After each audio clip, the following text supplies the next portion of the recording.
Hi, everyone. You are watching Market Minute with Chris and Jordan. And today I'm joined with Jordon Sutton. He's the team leader and realtor at JSA, Jordon, Sutton and Associates. And of course, I'm Chris Adkins, mortgage broker at Team G, the mortgage group. Welcome, Jordan. Good to see you, brother. How are you doing? Good. Thank you for having me on this show. I'm excited to see what you got for us today. Okay. Well, why don't we move right into it? And we'll start with you because we're looking at a quick update about the market. It's always good to get an update on what's going on, what's actually going on, and try and filter through what, most of us get our information from the media, whether it's the news or newspaper or equivalent. Why don't you let me know what's going on, let our viewers know what's going on with respect to sales volumes and prices. Yes, no, what's going on with the market? I'm getting asked that all the time. People are calling me, hey, are there screaming deals out there? What's going on? What's going on? I heard sales volumes are down. And yes, sales volumes are down. But really that's just due in place to all of the social distancing guidelines people are following, staying home. They're not going out to see properties. We are essential though, so we do have to keep helping people find their housing and shelter needs. So the volumes have dropped, but prices have remained stable. And I say remain stable, but really, if you look at the bigger picture, we were just experiencing a great price growth. Prices were rising. In March, the average price was actually 15% higher than the average price on the MLS in March 2019. So prices were rising. Sales were, much, much higher than last year. Even with the state of emergency in March happening and locking us down, we still finished with sales 46% higher than last year. Wow. Okay. Those are big So numbers. sales, it just goes to show how strong the market was before this, state of emergency hit. And, the sales volumes are down, but I think that's just everybody staying inside. Nothing, prices have still been stable. The homes that are selling, they're selling for good values. So it doesn't look like there's any big price drops coming if that's what you're waiting for. Yeah, and I think a lot of people do confuse sales volume with prices. I have had some casual conversations with people just on the street, really, and they're asking, well, I think 6 feet apart, but I think people tend to align the two numbers together and basically group those together and say if volumes are down, that means prices are down. But prices remaining stable, is that not really more a testament to the fact that inventory is low as well? Yes, that's exactly what it is. It's really hard for prices to drop when inventory is low. If there's no supply building, if buyers don't have more choices and more choices, it's really hard to see prices drop. And with the pandemic and the lockdown, we're not seeing people putting their homes for sale. So we're just not seeing the supply building to the point where prices are going to drop. Right. Yeah, that makes perfect sense. Now, obviously we know what's going on and what's current. What's coming next? Like on the real estate side of it here, what can you speak to on what's coming next? In real estate, we're in a very interesting situation. The real estate board just sent out a study that they're predicting a big boom in sales, actually. Once the government sort of eases the protocols and the social distancing guidelines and opens the gates, so to speak, they're expecting a big boom to come. And they're expecting that to happen, from the pent-up demand that's building right now, as everybody's staying home and they're planning what they're going to do next. They have a lot of home time. They're envisioning themselves maybe moving. And then you add that sort of like a 1-2 punch with low interest rates that we've just seen introduced to the market again. So with the pent-up demand and the low interest rates, they're expecting once the social distancing guidelines have been lifted that the real estate market is going to get really busy. And when it's really busy with the amount of little inventory we have, that all points to prices going up. Yeah, I don't disagree. Right now, I can speak to you about low mortgage rates. On average, you're seeing about 2.25 plus or minus 5 or 10 basis points here, depending on specials, quick closings, other factors at play, whether you have 35% down or at least that amount of equity if you're looking at refinancing or transferring. But right now, on average, it's about 2.5 for 5-year fixed money, about 2.25, again, plus or minus 5 or 10 basis points on either one of those for the variable rate. So you're right. And really, speaking on what's coming next with respect to the economy, a lot of experts out there, my own financial planner included, said the economic indicators were there, whether the Bank of Canada was telling us this or not, or whether or not we've fully expected it. The economic indicators were pointing towards a recession looming, and of course, with all the expenses, the emergency response, all the extra debt that we're essentially getting into with this pandemic, expect that we're going to be in a recession, and expect that will be drawn out at least for a prolonged period. So with that, low rates should stay here and remain for a while. Yes, no, I've heard a lot of the same. I've had a lot of clients contact me recently saying the stock market, just I want to take all my investments out, park it in something much safer. Real estate's looking really good. It's the only thing that I feel safe in. So yeah, if we are entering a recession and people are looking for a good place to park their money, along with low interest rates, real estate does look like a good option. I agree with you more. Absolutely. As we move on here, things that have changed when we're talking about our overall topic here is how things have changed in the real estate market in the wake of COVID-19. One thing that has changed when it comes to the mortgage side of things is that you can apply for a mortgage in a no contact world, and you can do that online from the initial discovery call, phone call, to funding and all the steps in between. Myself and my team, we've actually accelerated our plan because of COVID-19, because of the pandemic. We've accelerated our own plan we had in the works to bring more of our experience online. And to do an online mortgage application with the platform we have it's basic question and answer, just like discovering your needs and answering the questions around income. Specifically, just so that when you are completing your application, you will receive an email right away from our team requesting only the relevant documents, not just a catch-all of every document that could possibly apply, only the relevant ones, and in a secure portal between you and me or my business partner. Like whether you're working with me or you're working with Jake, all of the documents you requested, the only ones are relevant, and the portal is secure. Instead of exchanging information over email, or of course, we can't really do things face-to-face in person and make physical copies of the paperwork. All you really need to do is take a photo with your phone and then upload it to that direct condition on your documents portal, and I receive your void check for your void check condition, your T4 for your T4 condition.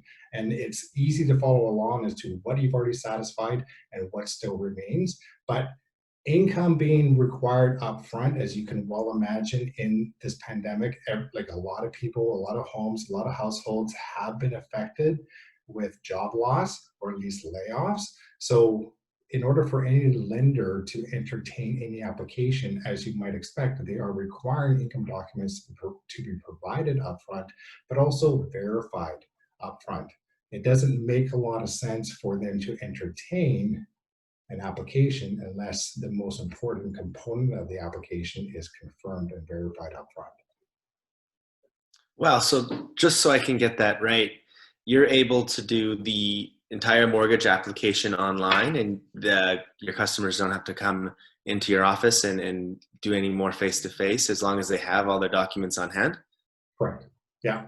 If you didn't have a scanner, if you've got the actual physical copies, quite often you might get a tax return that comes through, and you get the physical copy. You don't actually have to scan anything in either. You just have to take a photo, and I might even break it down for you on only the relevant documents or pages that I might need up front. And all you're doing is taking a photo that will convert JPEG into PDF and again go directly to me. Like it's a secure portal. It's not exchange over email. I'm not asking you to go out there and run over to Staples or an Office Depot or equivalent and have to run everything through a scanner and cost you money and time. All you really need to do, if you have the file already on your computer, upload it to the appropriate condition, or You take a photo if it's a physical copy that you have. Just with your phone, your smartphone, and email it to you. Exactly. We don't even have to Wow. email. All you have to do is open up the condition on your application, like on your document portal, and then take a photo. So if I'm asking you for your 2019 T4 and you actually have the copy that was mailed to you, there you go. Like I don't Wow. need you to scan it. I don't need you to put that information in your computer. Just take a photo of it and it gets uploaded directly to that condition, directly to me. Wow, that's great. I don't know if you've been to the banks lately, but they're pretty scary places to go to right now. The lineups, the masks. I personally don't want to go into the banks right now either. So just to be able to do the whole mortgage online and get those great rates, Yeah. that's awesome. And again, like if definitely I prefer the face-to-face, and that's my preference over anything else. Sure. But if we can't do that in a physical space together, then I'll jump on a Zoom call and we can have our discovery call or any explanatory things that might be required or any sort of virtual hand holding. I'll do that on a Zoom call now. Right? Yeah. Wow.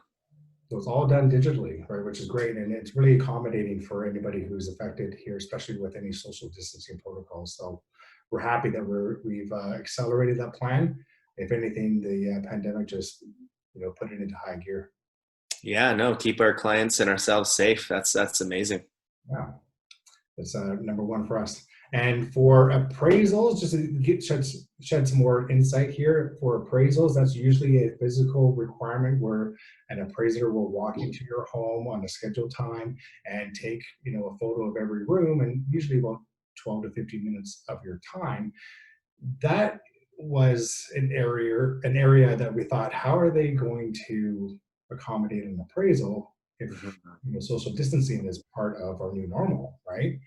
But what they've done, the banks and the appraisal companies have worked in collaboration, and they've come up with a solution. Is a lot of appraisal companies have been able to adopt a different protocol in that whether it be a tenant or the owner, they are asking them to either do a real-time FaceTime walkthrough of the home and or provide time-stamped photos of every room in their home. So that it's verified and confirmed that it is in fact that person, because we've already verified the people involved, and we've already verified by way of a real-time FaceTime video walkthrough or time-stamped photos that is in fact confirmed that on the proper time and date as well. Wow. So the banks are doing their best to keep everybody, socially distant and safe, and everybody's adapted.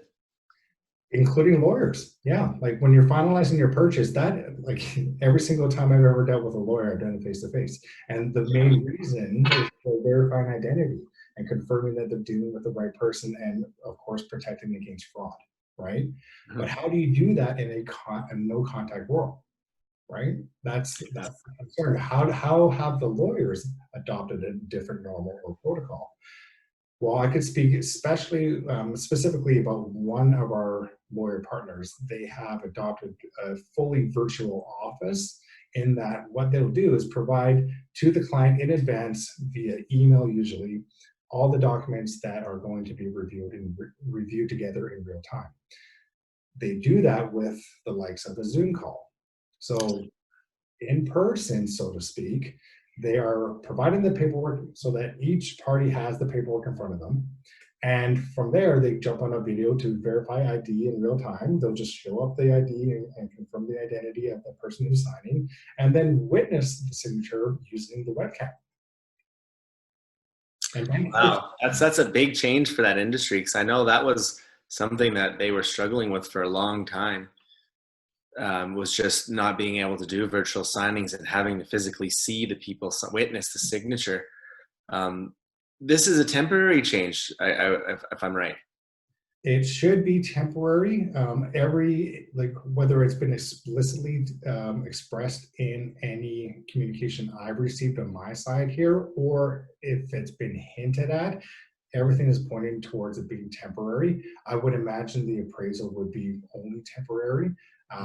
But with respect to the lawyer signings, what I find interesting is that might be something that hopefully could be adopted into policy as a new kind of alternative for clients in any capacity that are required to do anything in person through a traditional lawyer witnessing signatures, maybe that could be done virtually in the case where people have mobility issues, or they're incapacitated, but they need to finalize a will, they need to confirm, their identity, they need to get something notarized, whatever the case may be. I'm hoping at least to a degree that some of these new policies that are here on an emergency basis could be adopted into new policy here for special cases. Yeah, that's a huge advancement, especially in that lawyer industry, for them to be able to help people who can't make it in. Well, it's, like at this point right now, that's virtually everybody, right? So Yeah. they really kind of had to look for ways to be creative and work in collaboration with the lenders, and so the banks are comfortable. They've adopted a new normal when it comes to their policy, albeit emergency based. But it's really reassuring on my side here to see the collaboration, the cooperation that goes into making sure we can accommodate essential services like yours and mine, and really the process of buying and selling a home can still go forward, can still move forward, right? Mm-hmm. So it's good to see. Yeah, for sure. We're lucky in that regard. Yeah, the show must continue. Exactly. And this is something I wanted to talk to you about here, because I'm sure that the impression that is left in most people's homes, or like in most people's lives, the impression that's left by the media is that because it was a new policy that was adopted really early, but especially in BC, that open houses were canceled, open houses were taken off the table entirely. We have to remove those for the respect of social distancing and making sure we do a no contact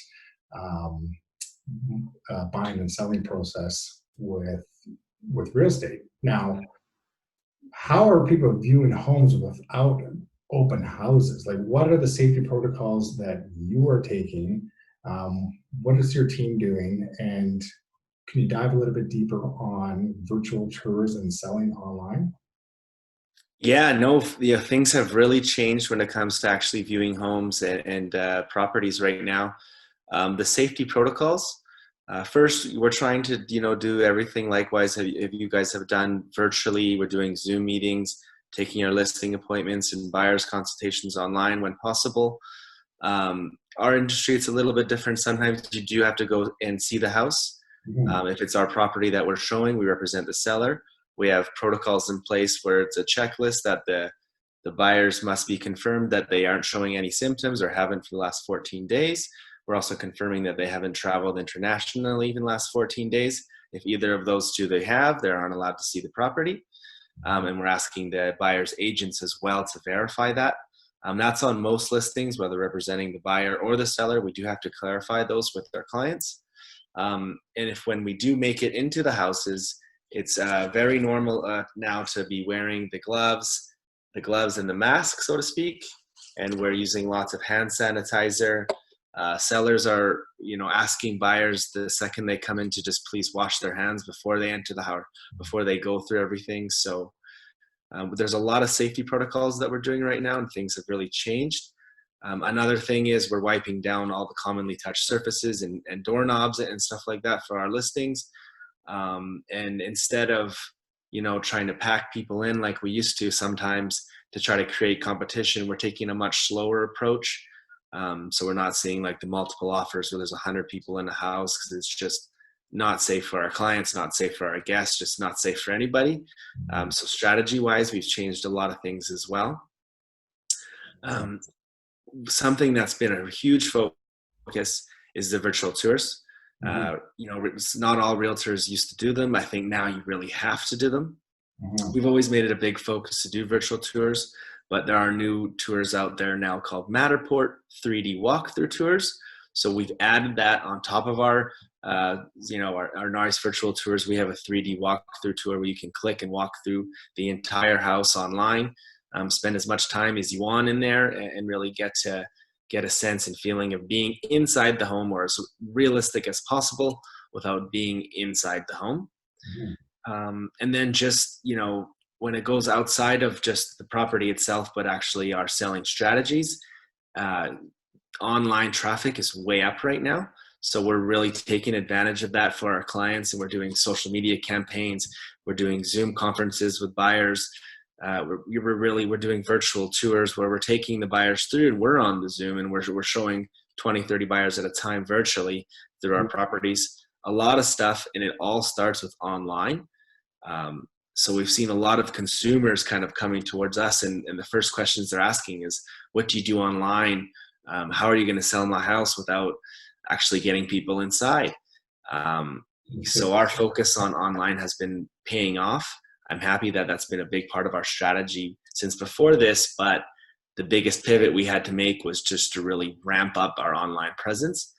And we're seeing consumers react. We're seeing consumers less likely to maybe use the realtor that's been an agent in that market for 30 years and has great experience and knows the neighborhood, but he doesn't work online. He doesn't do Zoom meetings. He doesn't have a FaceTime.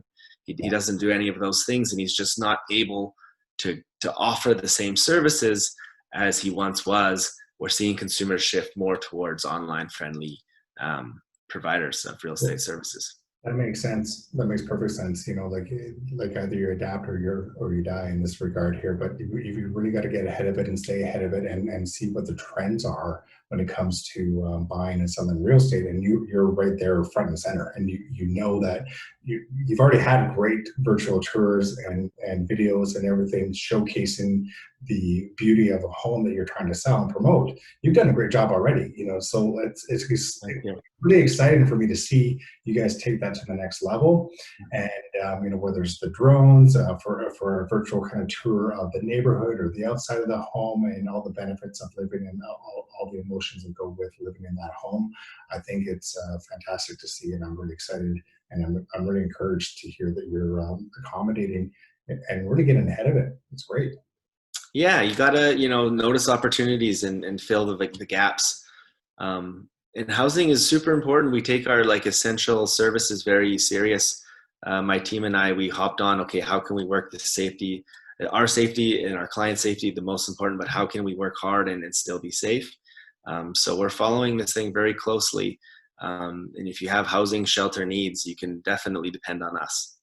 Wow, that's great. And you know what, the extra step and precaution that you're also taking is the same one that we're taking on our side too. I did speak earlier about qualifying clients and making sure that we tackle the income component first and foremost.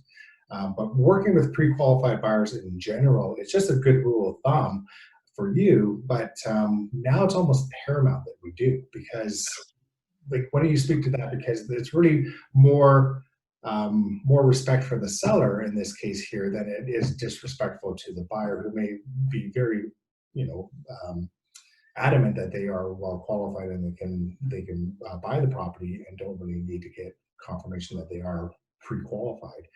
Why don't you talk about it on your side here with respect to working with only pre-qualified buyers? Most definitely. I know a lot of sellers right now, they're requesting that if the buyers aren't pre-qualified, that they don't come into the house.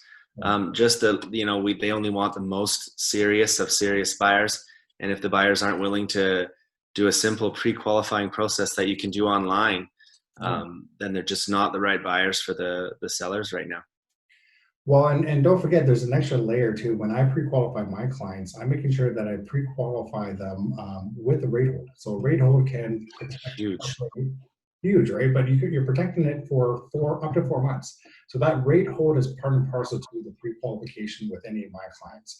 What is also part and parcel to the whole process is I will verify and confirm everything that we need to do up front, so that you are very qualified before you go into any property. And you will know a few things that are very important for you to know. One will be your top end your purchasing power at the top end.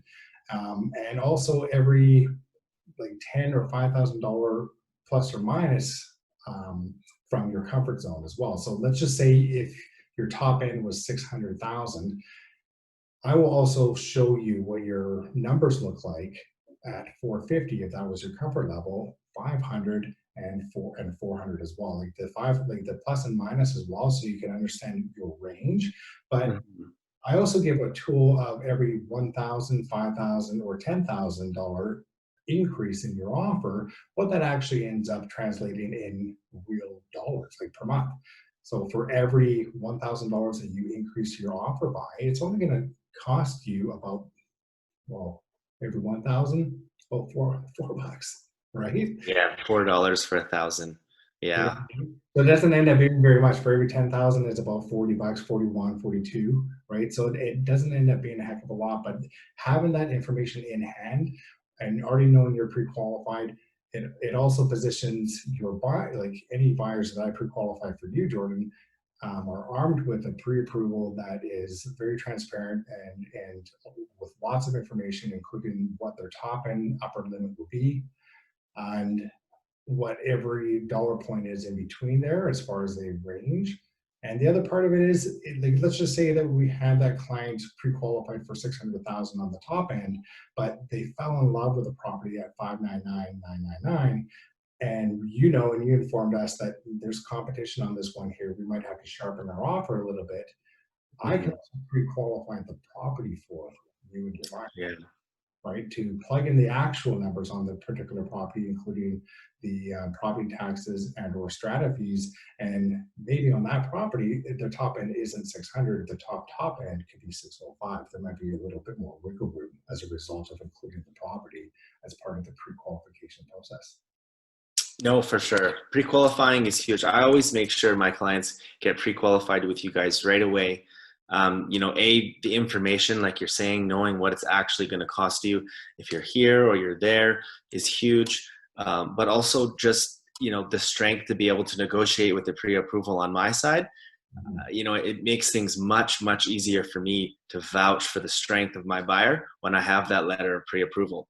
And if I'm competing against another agent whose buyer doesn't have that letter of pre-approval, I'm likely going to be able to win with a lower price just based on that pre-approval.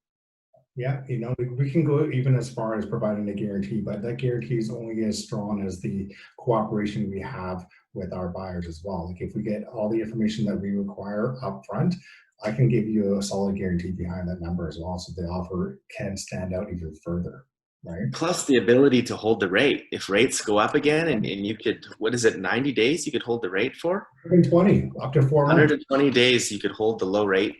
Yeah. It's very interesting, especially with how much they're moving around right now. There's really no harm in getting pre-qualified. Not at all. I couldn't agree with you more. And hey, Jordon, always good to see you, buddy. I think we went over a lot of good stuff here today, and I'm looking forward to connecting with you again. And we'll reconvene, and we can talk about things from mindset to getting prepared and how we prepare our clients best for getting into the market. And of course, we're talking about pre-approvals, but we'll come back around and revisit a new topic together for next week. Perfect. I'd love that. Thank you so much for having me on here, Chris. You're welcome. Good to see you. Take care. Stay safe. Bye.